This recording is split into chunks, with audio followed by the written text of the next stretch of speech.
So the second character of Season 7 has just arrived in Shinobi Striker. I'm of course talking about the young version of Gaara, and let me just say this is probably the most chaotic character this game has seen to this date. Gaara is a defense type, but to be honest, he's more of an annoy the opponent as much as you possibly can type. All of his jutsu, maybe apart from one, are incredibly frustrating to deal with and often kind of game breaking. Without further ado, let's get into his moveset. Before we get into the jutsu, let's discuss everything Gaara brings apart from them. First of all, he has a new ninja tool, Sand Shuriken, which makes you throw 5 Sand Shurikens in front of you, damaging anyone that gets hit. This sort of reminds me of Haku's Icicle Swallows in terms of how you throw the shuriken. It does only have 2 stocks, but the projectiles are really fast. He also brings a new substitution into the game, Sand Clone. This leaves a Sand Clone behind whenever you sub out, and if the enemy hits the clone, they get stunned and dealt damage. This would be a really good sub, but I do feel like the cooldown on it is just way too long for it to be a good pick. The biggest use case of it I could find was when you're getting chased by multiple people. It basically allows you to stun all of them and get away.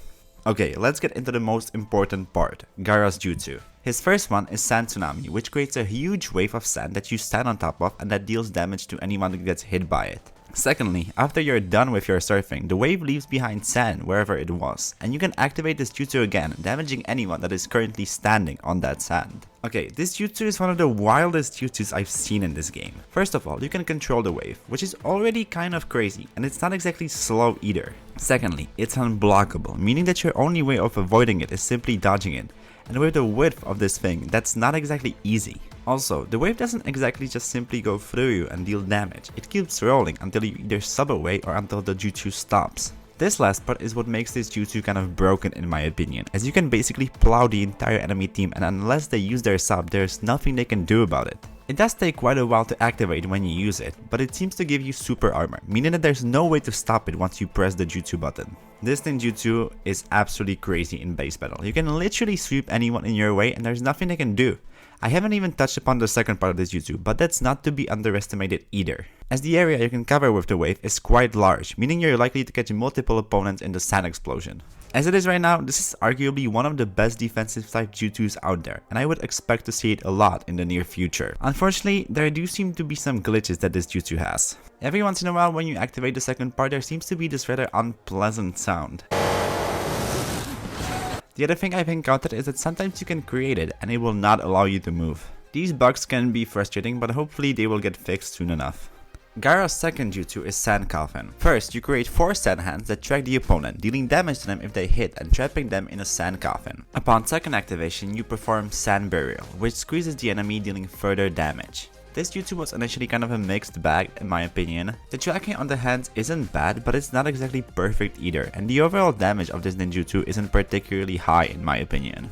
Another sort of downside is that if you get hit in between the opponent getting trapped and you activating Sand Burial, you basically completely lose the chance to use it. And it feels like there's a bit of a delay before you can activate it, which in teamfight means that the enemy has a chance to interrupt you, which happened to me quite a bit during the recording of this video. This was my thought process before I realized that you don't have to actually activate Sand Barrier at all and just treat this jutsu as a stun, at which point the jutsu is one of the best stuns in the game for targeting a single opponent. Unfortunately, when recording for this video, it wasn't possible to use Gaara's jutsus on my own character, so I didn't have the ability to combine it with some interesting jutsu, but there's definitely potential. I feel like the best use of this jutsu is when someone is trying to rush you, since even though the activation time isn't super low, it's low enough to surprise your opponent. It's really easy to dodge from long range, so I would mainly stick to using it from close and sometimes mid-range. As it often is with these kinds of jutsus, your teammates can break the coffin if they attack it, so you do have to keep that in mind. Sand Burial is a decent jutsu. It definitely isn't as insane as Sand Tsunami, but it isn't bad either.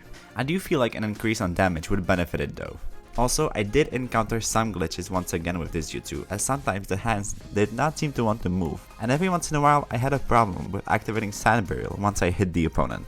Finally, Gaara's ultimate is the Playing Possum jutsu, which just literally transforms you into Shukaku. You know how in VR missions you sometimes had to fight against tailed beasts at the end? And if my memory serves me right, I believe Shukaku was one of them?